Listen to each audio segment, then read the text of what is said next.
pagod.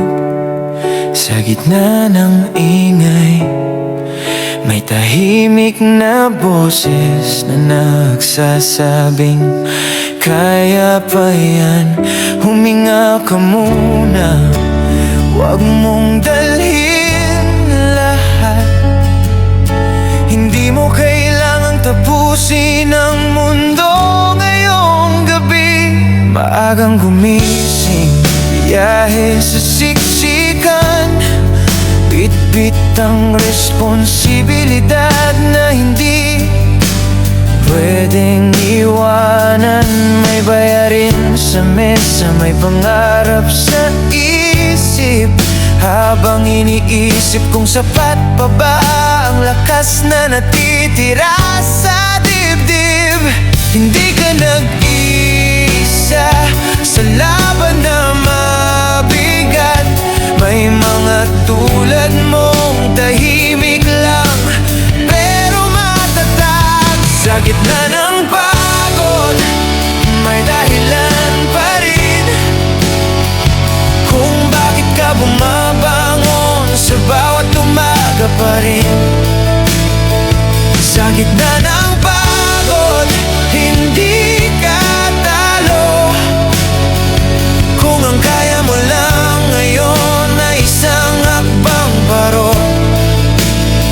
Sa gitna ng pagod, okay lang mapagod, basta't hindi ka titigil sa pagharap sa bukas. May mga pangarap na pansamantalang inurong para mauna muna ang iba.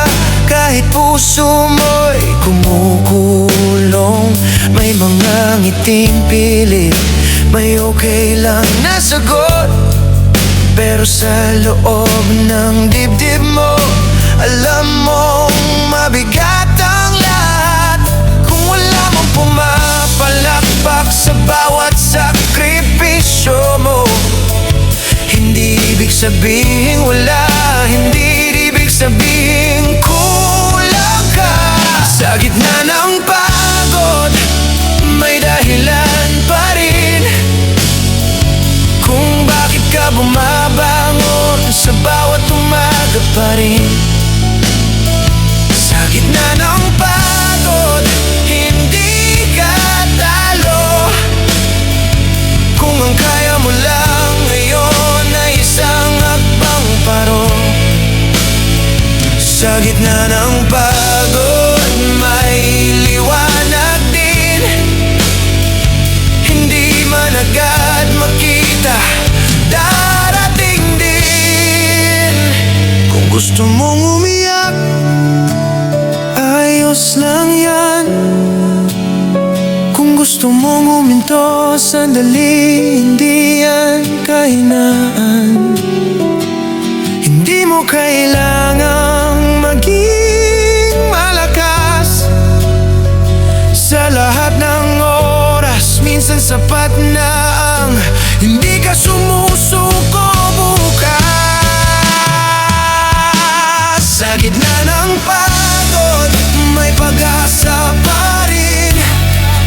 Sa bawat tibok ng puso, may laban pa rin. Sa gitna ng pagod, huminga ka lang. Kung hindi man sprint ang takbo, basta't tuloy ang lakad. Sa gitna ng pagod, hindi ka nag-iisa.